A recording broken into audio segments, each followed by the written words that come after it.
Hello student, आपका स्वागत है आपके अपने YouTube channel CKV math classes में। तो आप लोग कैसे हैं? मैं आशा करता हूं कि आप लोग अच्छे होंगे और आप लोगों की पढ़ाई शानदार चल रही होगी।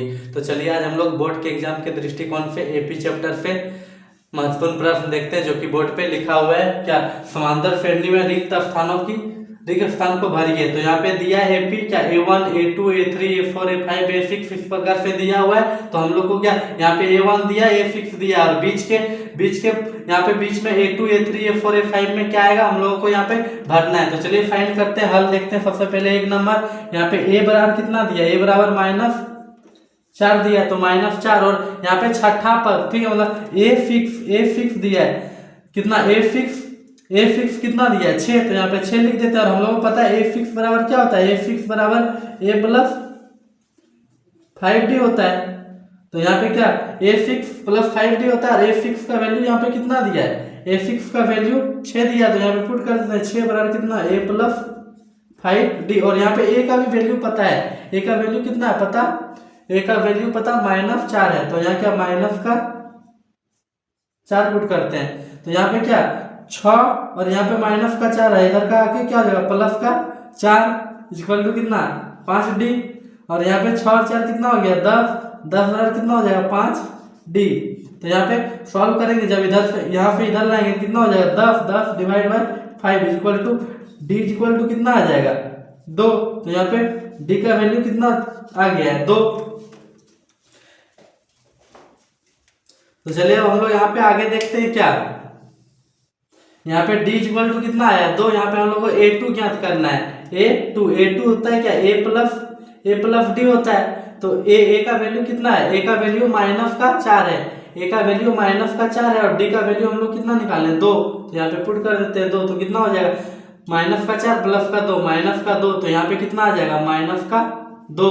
इसी प्रकार से हम लोग A3 निकालना है। तो A3 इक्वल टू कितना होता है A प्लस 2D। तो A का वैल्यू कितना है -4 है, A का वैल्यू कितना है -4 है प्लस 2 इंटू D का वैल्यू कितना है, D का वैल्यू 2 है। तो यहाँ पर क्या पुट करते हैं 2, तो कितना हो जाएगा -4 और प्लस का 4 तो कितना हो जाएगा 0। तो यहाँ पे कितना आ जाएगा 0। इसी प्रकार से यहाँ पे क्या यहाँ पे हम लोग A2 निकाल लें, यहाँ पे A3 निकालें और हम लोग क्या A4 निकालेंगे। तो A4 इज इक्वल टू क्या हो जाएगा, A4 is equal to A plus 3D और यहाँ पे 3D। तो A का वैल्यू कितना है -4 और प्लस क्या 3 इंटू D का वैल्यू कितना है 2। तो यहाँ पे 2 पुट करते हैं -4 प्लस कितना 3 दूनी 6, तो कितना हो जाएगा प्लस का 2। तो यहाँ पे कितना A4 का वैल्यू 2 आ जाएगा। और यहाँ पे A5 देखते हैं। अब A5 इज इक्वल टू क्या लिख सकते हैं A प्लस 4D। A का वैल्यू कितना है, A का वैल्यू -4 है प्लस 4 इंटू D का वैल्यू कितना है 2 है। तो कितना -4 और कितना 4 दूनी 8, तो कितना बच जाएगा फाइनली 4। तो यहाँ पे वैल्यू कितना आ जाएगा 4।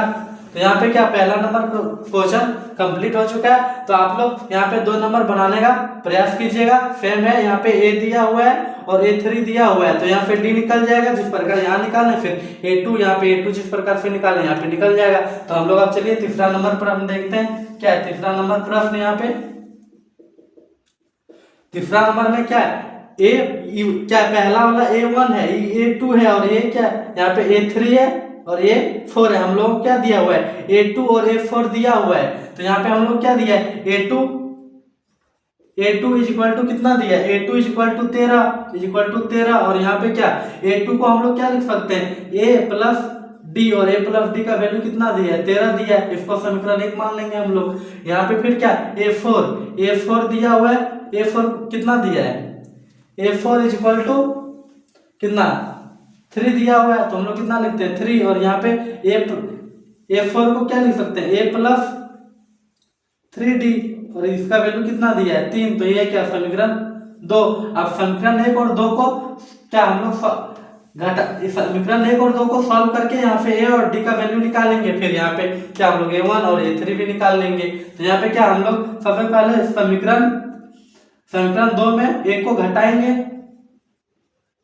हम लोग विलोपन विधि का प्रयोग करेंगे। समीकरण 2 में 1 को घटाने पर समीकरण 2 में 1 को घटाने पर समीकरण 2 क्या है, a प्लस 3d है इक्वल टू कितना 3 है। यहाँ पे समीकरण 2 समीकरण 1 का वैल्यू कितना है, a प्लस d है और यहाँ पे कितना वैल्यू 13 है। तो यहाँ पे घटाएंगे हम लोग, यहाँ पे घटाएंगे, यहाँ पे भी, यहाँ पे भी। तो क्या प्लस और माइनस भी कट जाएगा, तो यहाँ पे क्या बच जाएगा, 3d में एक d घटाएंगे तो यहाँ पे 2d बच जाएगा। 2d इक्वल टू कितना बच जाएगा, यहाँ पे -13 में 3 जमा करेंगे कितना माइनस का 10 बचेगा। तो d इक्वल टू कितना बच जाएगा, -10 डिवाइड बाई कितना 2, 2 यहाँ से काटेंगे तो कितना -5, मतलब d बराबर कितना आ गया -5। अब इस d के वैल्यू को किसमें समीकरण 1 में रख देते हैं, d का मान समीकरण 1 में रखने पर समीकरण 1 क्या है, a plus D equal to कितना 13। तो a का वैल्यू तो पता नहीं है, तो यहाँ रखते हैं प्लस d का वैल्यू कितना -5। तो यहाँ पे क्या प्लस माइनस मिलकर माइनस हो गया, बराबर कितना 13। तो यहाँ पे a का वैल्यू कितना आ जाएगा 13, यहाँ पे -5 है, उधर जाके क्या हो जाएगा प्लस का 5, तो 13 और 5 कितना हो जाएगा 18। तो a का वैल्यू कितना आ गया 18। अब हम लोगों को यहाँ पे क्या सिंपलीफाइंड क्या करना है, सिंपलीफाइंड करना है हम लोग को a1 मतलब क्या a1 तो आ ही गया 18, तो ये यहाँ पे क्या आ जाएगा 18। उसके बाद क्या हम लोग a3 अगर निकालने जाए तो कितना a3 होता है कितना a प्लस 2d, और a का वैल्यू कितना है, a का वैल्यू कितना है 18। तो यहाँ पे 18 पुट कर देंगे प्लस 2, और d का वैल्यू हम लोग कितना निकाला -5। यहाँ पे क्या करेंगे -5 मल्टीप्लाई, तो कितना 18 प्लस माइनस कितना 5 दूनी 10। तो क्या 18 में से हम लोग 10 घटाएंगे तो कितना आ जाएगा वैल्यू 8। तो यहाँ पे कितना आ जाएगा 8। तो इसको आप लोग बना लीजिएगा। ये अभी क्या कंप्लीट हो गया है। तो इसी प्रकार से और भी वीडियो पाने के लिए हमारे चैनल सीकेबी मैथ क्लासेस को सब्सक्राइब कीजिए और यह वीडियो अपने दोस्तों तक शेयर कीजिए। धन्यवाद, फिर कल मिलते हैं।